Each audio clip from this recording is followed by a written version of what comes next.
नमस्कार विद्यार्थी मित्रों, आज हम चैप्टर नंबर 3 ख्याति का मूल्यांकन के बारे में जानकारी प्राप्त करेंगे। चैप्टर नंबर 3 है आपका ख्याति का मूल्यांकन और बोर्ड में इसकी मार्किंग है 6 मार्क्स। 6 मार्क्स का ये चैप्टर इंक्लूड होता है बोर्ड में, जिसमें से सेक्शन ए, बी और डी में इसके सवाल पूछे जाते हैं। तो सेक्शन ए में 1 मार्क्स का एमसीक्यू आता है और सेक्शन बी में एक वाक्य का उत्तर आता है और सेक्शन डी में 4 मार्क्स का एक सवाल आता है। कंपलसरी एक सवाल 4 मार्क्स का ख्याति का आपको इसमें पूछा जाता है डी सेक्शन में, यानी टोटल मार्क्स हो गए इसके 6, यानी ये चैप्टर 6 मार्क्स इंक्लूड होता है बोर्ड की पेपर में। ये 4 मार्क्स हमारे लिए बहुत इम्पोर्टेंट है क्योंकि ये 4 मार्क्स एक तरह से कैश मार्क्स के रूप में हमें वहाँ पर दर्शाता है, क्योंकि ये सवाल ख्याति के बहुत इजी हैं और सूत्र पर डिपेंड है। सूत्र यदि याद है तो ख्याति आसानी से हमें समझ में आ सकती है। और चैप्टर भी हमारा छोटा है, सवाल भी गिने चुने हमें दे रखे हैं, इसीलिए मार्क्स की दृष्टि से ये चैप्टर बहुत इम्पॉर्टेंट है। 6 मार्क्स हम आसानी से चैप्टर में से प्राप्त कर सकते हैं। 1 मार्क्स का एमसीक्यू, एक वाक्य का उत्तर और 4 मार्क्स का एक सवाल। तब अब देखेंगे हम ख्याति क्या है। ख्याति या धंधा की प्रतिष्ठा का मूल्य दर्शाने वाली अदृश्य संपत्ति है। ख्याति दिखती नहीं है संपत्ति, लेकिन वो कभी दिखाई नहीं देगी। ख्याति का मतलब होता है साख, प्रतिष्ठा, यानी ख्याति मार्केट में किसी भी बिजनेस की कितनी प्रतिष्ठा है, कितनी साख है, वो दर्शाती है। अभी रिसेंट में यदि हमें कहीं शेयर लेने जाना है तो अगर हमें बाज़ार में अगर शेयर मार्केट में पैसे डालने हैं तो सबसे पहले हम सबसे पहले कंपनी में रिलायंस में डालना उचित समझेंगे, क्योंकि अभी रिलायंस का मार्केट ऊपर है। इसी तरह जो कंपनी आपको जिस समय ऊंचाई पर दिखेगी उसके आप शेयर लेना पसंद करेंगे, क्योंकि उसकी प्रतिष्ठा, उसकी साख मार्केट में अच्छी है। तो इस तरह से ख्याति धंधा की प्रतिष्ठा का मूल्य दर्शाने वाली अदृश्य संपत्ति है। और ख्याति देखकर ही कंपनी कितनी आगे है, कितना अच्छा उत्पादन कर रही है अथवा कितनी उसकी साख है, वो हम उसकी ख्याति देखकर अंदाज़ा लगा सकते हैं। और ऐसा भी होता है कि ख्याति कितनी कंपनियों की नहीं अच्छी होती है, यानी ख्याति माइनस में आती है, तो भी हम ये कह सकते हैं कि इसकी ख्याति बिल्कुल उसमें धंधे में है नहीं। जैसे कि समाज में ही देख लें कि कोई डॉक्टर है, टीचर है, वकील है, तो उसकी साख है, जो उसकी प्रतिष्ठा है, वो एक समाज में अलग दृष्टिकोण से देखा जाता है उन लोगों को। लेकिन जो चोर हैं, लुटेरे हैं समाज में, तो उनको अलग निगाह से देखा जाता है, लोग अलग निगाह से उनका दृष्टिकोण रहता है। इसी तरह धंधा में भी होता है कि ख्याति जिसकी ज़्यादा होगी उसकी प्रतिष्ठा अधिक होती है धंधा में, और जिसकी कम होगी उसकी प्रतिष्ठा कम गिनी जाती है। ख्याति के मूल्य का आधार पेढ़ी की लाभ कमाने की क्षमता पर निर्भर होता है। ख्याति का आधार किस पर होता है कि प्रत्येक वर्ष पेढ़ी कितना लाभ कमा रही है उस पर डिपेंड होता है। जैसे किसी साल उसने 50,000 लाभ किया, फिर दूसरे साल वो 1 लाख कर रही है, मतलब डायरेक्ट उसने दुगना लाभ किया है। तो ख्याति के मूल्य के आधार पेढ़ी की लाभ कमाने की क्षमता पर आधारित होता है। तीसरा पॉइंट है, ख्याति को पक्की तलपट में संपत्ति लेना पक्ष में बिन चालू संपत्तियों के शीर्षक के अंतर्गत अदृश्य संपत्ति के रूप में दर्शाते हैं। और ये आपको एक वाक्य के उत्तर में भी पूछा जा सकता है कि ख्याति पक्की तलपट में कहाँ दर्शाते हैं। तो ख्याति संपत्ति लेना पक्ष में बिन चालू संपत्तियों के अंतर्गत सबसे ऊपर अदृश्य संपत्ति के रूप में दर्शाया जाता है। ये हुई ख्याति की बात। अब ख्याति के मूल्यांकन को प्रभावित करने वाले तत्व जो एक वाक्य में आपको पूछा जा सकता है, जैसे धंधा का स्वरूप हुआ, धंधा का स्थल हुआ, धंधा के वर्ष हुए, बाजार की स्थिति हुई, संचालकों की कार्यक्षमता हुई, अन्य विशेष लाभ, ये ख्याति के मूल्यांकन को प्रभावित करने वाले तत्व हैं। अब हम देखेंगे ख्याति के मूल्यांकन की पद्धतियाँ। तो ख्याति के मूल्यांकन की टोटल 4 पद्धति हैं। पहला है औसत लाभ की पद्धति, दूसरा है भारित औसत लाभ की पद्धति, तीसरा है अधिक लाभ की पद्धति और चौथा है लाभ के पूंजीकरण की पद्धति। और प्रत्येक में प्रत्येक सूत्र मिलेंगे आपको। तो सबसे पहले हम देखेंगे औसत लाभ की पद्धति। इस पद्धति के सवाल यदि आपको पूछे जाते हैं सवाल में बोर्ड में, तो उसके 2 पॉइंट आते हैं, 2 सूत्र आते हैं। पहला तो हमें निकालना पड़ेगा औसत लाभ, और औसत लाभ का सूत्र क्या है?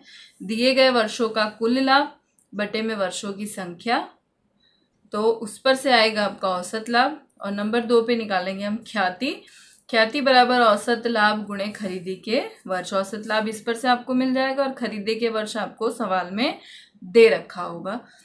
तो ये दो सूत्र की मदद से हम औसत लाभ की पद्धति से ख्याति की गणना करेंगे। और सवाल की शुरुआत करने से पहले हमें सूचना बहुत ध्यानपूर्वक समझनी है कि किस पद्धति से आपको ख्याति की गणना करनी है। कितनी बार बोर्ड में सवाल में पढ़ने में प्रॉब्लम होती है या फिर समझने में दिक्कत होती है और विद्यार्थी गलत कर जाते हैं। पूछा कुछ रहता है और आंसर कुछ लिख कर आते हैं, को पद्धति कुछ और पूछी जाती है और दूसरी पद्धति का सूत्र लगाकर और सवाल गिनकर चले आते हैं। आता है, आने के बावजूद भी आप लोग गलती कर जाते हो। तो सबसे पहले सवाल पढ़ो, सवाल समझो कि हमें किस पद्धति का यूज़ करना है, उसके बाद ही फिर आप निराकरण पे आओ कि हमें कौन सी पद्धति इसमें यूज़ करनी है। कितनी बार एक्साइटमेंट में आप लोग गलती कर जाते हो कि ख्याति के तो सारे सवाल हमें आते हैं, लेकिन सूचना ढंग से पढ़ते नहीं हो कि आपको किस पद्धति का यूज़ करना है और लगानी रहती है कोई और पद्धति और लगा कर आते कोई और पद्धति के सूत्र और गणना भी करके आ जाते हैं, जो गलत हो जाता है। इसीलिए सबसे पहले इस ख्याति में सवाल करने से पहले सूचना पढ़ना बहुत ज़रूरी है। अब ये हुई हमारी पहली पद्धति औसत लाभ की पद्धति। तो सबसे पहले दो सूत्र हमने इसके देख लिए कौन कौन से हैं, तो इसके सवाल हम देख लेते हैं और एक एक पद्धति देखते जाएंगे और उसके सवाल, उसके जो इंक्लूडिंग सवाल होंगे वो देखते जाएंगे, तो आसानी से हमें सूत्र भी याद हो जाएगा और हम सवाल की समझ भी अच्छे से ले लेंगे। तो पेज नंबर 105 पे देखेंगे। पेज नंबर 105 पे क्वेश्चन नंबर 4 देखेंगे। आपको दिया गया है निम्नलिखित माहिती पर से भावेश और विपुल की साझेदारी पेढ़ी की ख्याति की कीमत अंतिम 5 वर्ष की औसत लाभ की 4 वर्ष की खरीदी के आधार पर गणना कीजिए। देखो खरीदी के वर्ष आपको दे दिए हैं 4 वर्ष की खरीदी के आधार पर और आपको 5 वर्ष का लाभ दिया गया है। अंतिम 5 वर्ष के लाभ की माहिती आपको नीचे अनुसार दी गई है। तो सबसे पहले हम यहाँ पर वर्ष लिखेंगे।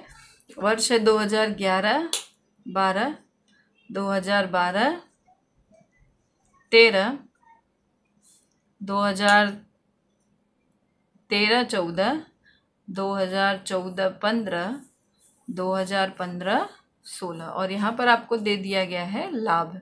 लाभ है 1 लाख, 1,10,000, 1,80,000, 2 लाख और 1,50,000। अब हमें किस पद्धति से ज्ञात करना है? पेढ़ी की ख्याति की कीमत अंतिम 5 वर्ष के औसत लाभ के आधार पर गणना करनी है। देखिए आपको दिया है औसत लाभ की पद्धति, यानी आपको औसत लाभ की पद्धति से इस सवाल की गणना करनी है। तो इस सवाल की गणना में सबसे पहला सूत्र मैंने आपको बताया था, औसत लाभ ज्ञात किया जाता है। और औसत लाभ का सूत्र क्या है? दिए गए वर्षों का कुल लाभ, दिए गए वर्षों का कुल लाभ बटे में वर्षों की संख्या। देखिए यहाँ पर टोटल लाभ आपको कितना दिया है, कुल लाभ हम निकालेंगे तो ये कुल लाभ आपका आ जाएगा 7,40,000।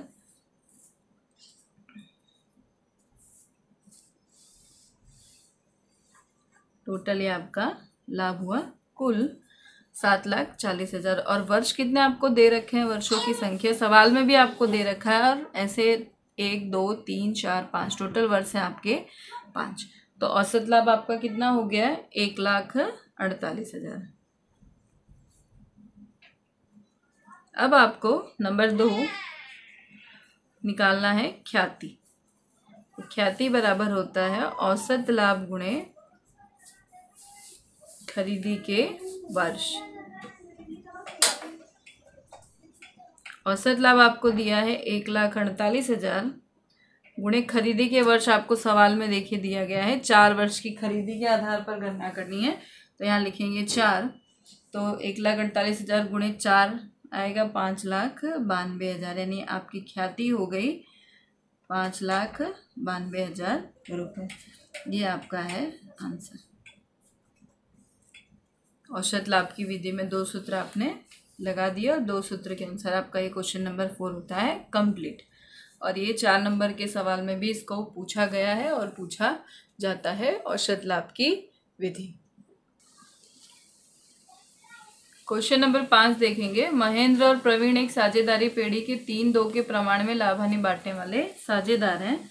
वे लाभानी वितरण का प्रमाण बदलकर 1-1 करना चाहते हैं, इसीलिए ख्याति का मूल्यांकन करना निश्चित किया है। साझेदारी करार के अनुसार ख्याति की रकम अंतिम 4 वर्ष के औसत लाभ की 5 वर्ष की खरीदी के आधार पर निश्चित करनी है। देखिए औसत लाभ है 4 वर्ष के औसत लाभ की 5 वर्ष की खरीदी के आधार पर, यानी खरीदी के वर्ष हो गए आपके 5 और अंतिम 4 वर्ष आपको यहाँ पर दे रखे हैं। वर्ष दिया है आपको, लाभ दिया। पर इस सवाल में एक नया पॉइंट आपको दिया है। देखिए लाभ दिया है 60,000, 80,000 और कोष्टक में दिया है आपको 20,000। इसका मतलब हुआ है कि इस वर्ष में 2015 और 16 के साल में हानि हुई है। कोष्टक में दिया है मतलब माइनस में रकम है ये, मतलब इस वर्ष में हानि हुई है। और लाभ, ये लाभ हुआ बढ़ा, फिर लाभ 80,000 हुआ, फिर इनको हानि हुई 20,000 की, फिर लाभ हुआ है। मतलब हानि लाभ दोनों हुआ है। तो इसमें औसत लाभ की पद्धति आपकी गणना करनी है। तो वर्ष आपको दिया गया है, वर्ष लिखेंगे हम 2013-14, 2014-15, 2015-16, 2016-17। लाभ हानि दोनों दे रखा है आपको। तो 60,000, 80,000 और कोष्टक में 20,000 है ये, नहीं, ये मतलब ये हानि है हमारे लिए। और ये 30,000। अब इसका टोटल निकालेंगे कुल, तो ये 8 6 14 3 15, 1,50,000 और 8 6 14 14 3 17 17, 1,70,000 में से 20,000 माइनस करेंगे तो ये आएगा 1,50,000। यानी एग्जैक्ट लाभ आपका आ गया, कुल लाभ है 1,50,000। अब औसत लाभ की विधि याद करनी है, तो सबसे पहले औसत लाभ की गणना करनी है। तो औसत लाभ बराबर कुल लाभ, दिए गए वर्षों का कुल लाभ बटे में वर्षों की संख्या। और सवाल में सूत्र लिखना जरूरी है क्योंकि सूत्र के नंबर हैं। अगर आप सूत्र नहीं लिखेंगे तो आपके नंबर कट सकते हैं। आधा नंबर या 1 नंबर सूत्र के यहाँ इन्वॉल्व होते हैं। एक टोटल वर्ष है आपके 4, 1,50,000 भागे 4 करेंगे तो रकम आएगी आपकी 37,500 रुपये। अब आपको नंबर 2 पे निकालना है ख्याति।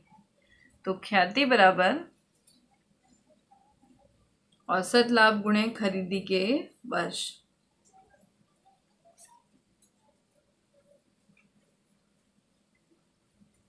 औसत लाभ है आपका 37,500 और खरीदी के वर्ष आपको सवाल में दे रखा है।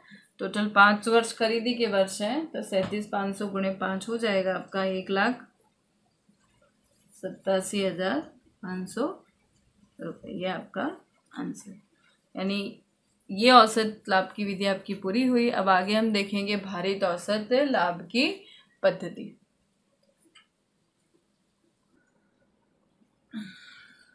नंबर 2 विधि आपकी भारित औसत लाभ की पद्धति। इसमें टोटल सवाल गिनने के 3 स्टेप हैं। पहला है कोष्टक बनाना है हमें। कोष्टक में वर्ष और लाभ आपको सवाल में दिया होगा। वर्ष आपको जो भी दिया गया है XYZ जो यहाँ पे लिखेंगे, लाभ भी आपको जो दिया गया है वो यहाँ पर लिखा जाएगा। तीसरा आपका कोष्टक में आता है पॉइंट भार का। भार है वो लाइन से दिया जाता है, 1 2 3 4 5 जितने वर्ष हों तो स्टेप वाइज 1, पहले वर्ष को पहला, दूसरे वर्ष को दूसरा, तीसरे वर्ष को तीसरा, इस तरह जितने आपको वर्ष दे रखे हैं उस तरह से आपको भार देना है। उसके बाद गुणनफल आता है जिसे हम भारित लाभ कहते हैं। गुणनफल मतलब लाभ और भार का गुणाकार यहाँ पे लिखा जाएगा। और फिर कुल भारित लाभ का मतलब ये तीनों या चारों का जितने लाभ हो उतने का टोटल यहाँ पे लिखा जाएगा। ये कोष्टक हमें बनाना रहता है। और नंबर 2 पे आता है भारित औसत लाभ। भारित औसत लाभ बराबर होता है कुल भारित लाभ बटे कुल भार। मतलब जो आपने यहाँ कुल भारित लाभ निकाला है उसको कुल भार से डिवाइड करेंगे तो जो रकम आएगी वो कहलाएगी भारित औसत लाभ। और फिर नंबर 3, स्टेप नंबर 3 होता है ख्याति। ख्याति बराबर भारित औसत लाभ गुणे खरीदी के वर्ष। मतलब औसत लाभ में हमने 2 स्टेप में सवाल पूरा किया, भारित औसत लाभ में 3 स्टेप होंगे। पहला कोष्टक तैयार करना है आपको, फिर दूसरे नंबर पे भारित औसत लाभ और तीसरे नंबर पे आपका आएगा ख्याति। सवाल देखेंगे हम क्वेश्चन नंबर 7 पेज नंबर 105 पे। क्वेश्चन नंबर 7 देखेंगे आप लोग। निम्नलिखित माहिती पर से बाबूलाल और कांतीलाल की साझेदारी पेड़ी की ख्याति की कीमत अंतिम 5 वर्ष के भारित औसत लाभ की 3 वर्ष की खरीदी के आधार पर निश्चित कीजिए। खरीदी के वर्ष आपको डिसाइड हो गए 3। कितने वर्ष हैं टोटल? 5 वर्ष आपको दिए गए हैं। और किस पद्धति से गिन रहे हैं हम? भारित औसत लाभ की पद्धति से। ये वर्षों को देखकर और इसमें भूल करने जैसी कोई चीज़ नहीं है। सवाल में कितनी बार स्टूडेंट भूल कर जाते हैं, खरीदी के वर्ष को 5 ले लेते हैं, तो ये गलत है। 5 वर्ष आपको ये लाभ के दे रखे हैं। आपको खरीदी के वर्ष तो आपको 3 दे रखे हैं, ध्यान से देखेंगे 3 वर्ष खरीदी के हैं तो 3 ही लगाना है। गलती यहाँ पर हो जाती है कि जहाँ 3 रखना है वहाँ 5 रख देते हैं। कि तो 2 वर्ष आपको दे रखे हैं, पर 2 वर्ष कौन कौन से हैं वो देखना है। ये 5 वर्ष आपको लाभ के दे रखे हैं और जो खरीदी के हैं वो 3 वर्ष खरीदी के दे रखे हैं, जो हमें सवाल में इंक्लूड करना है। तो नंबर 1 आपको कोष्टक बनाना है, जो हमने यहाँ पर तैयार रखा है। कोष्टक 2012-13, 2013-14, 14-15, 15-16 और 16-17। लाभ आपको दिया है 40,000, 60,000, 75,000, 90,000 और 1,20,000। अब हम इसको भार देंगे। भार का मतलब होता है कि लाभ कैसे कैसे बढ़ रहा है। जैसे कि लाभ 40,000 है तो नंबर 1 इसको दे दिया। अब लाभ बढ़ गया तो नंबर 2, फिर ये 3, फिर 4, ये 5। मतलब इसको भार हमने दिया है कि हर वर्ष प्रति वर्ष लाभ देखो बढ़ते हुए आपको दिखाई देगा। लाभ बढ़ते हुए दिखाई देता है तो भारित औसत लाभ की पद्धति की से ही गणना हम करते हैं। और भार भी हमने इस तरह से इसको दे रखा है कि इस वर्ष का लाभ 40,000 से ज़्यादा है तो इसको हमने ज़्यादा भार दे दिया। इसका ज़्यादा है तो इसको इससे ज़्यादा भार दे दिया। इससे इसका ज़्यादा है तो इसको ज़्यादा दिया, और सबसे ज़्यादा इसका है तो इसको ज़्यादा भार दिया। भार देने के बाद इसका टोटल करेंगे जो आएगा 15, और इसके बाद इन दोनों का गुणाकार, तो ये आएगा 40,000, 1,20,000,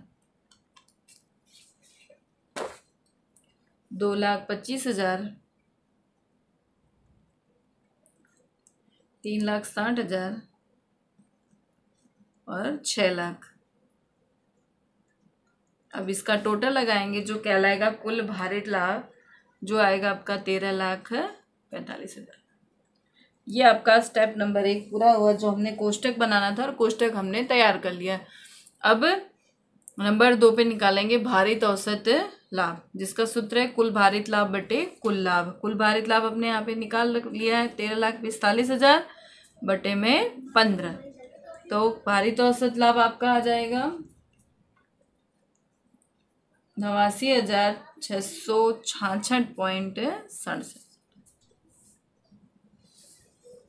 अब निकालनी हमें ख्याति। ख्याति बराबर भारित औसत लाभ गुणे खरीदी के वर्ष।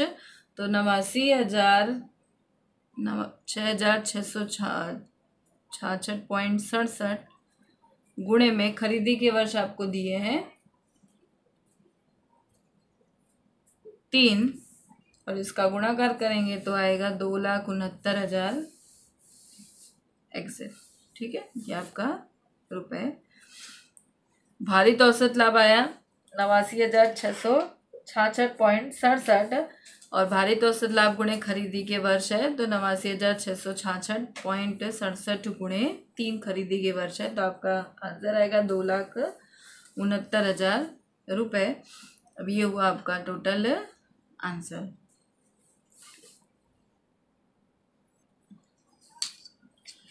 ये आज हमने औसत लाभ और भारित औसत लाभ यानी 2 पद्धति के बारे में इस चैप्टर में हमने सीख लिया है, और आगे हम अब तीसरा पद्धति और चौथी पद्धति के बारे में सीखेंगे। सिर्फ ख्याति में 4 पद्धति कंप्लीट है और चारों पद्धति में सवाल सूत्र आपको दे रखे हैं। पहली पद्धति में हमने देखा 2 स्टेप में सवाल होते हैं, दूसरी पद्धति में 3 स्टेप में सवाल होंगे और तीसरी पद्धति आएगी, चौथी पद्धति आएगी, तो वो आगे हम सीखेंगे। आज हमने 2 पद्धति के सवाल यहाँ पर कंप्लीट किए हैं और आगे हम तीसरी और चौथी पद्धति के बारे में सीखेंगे।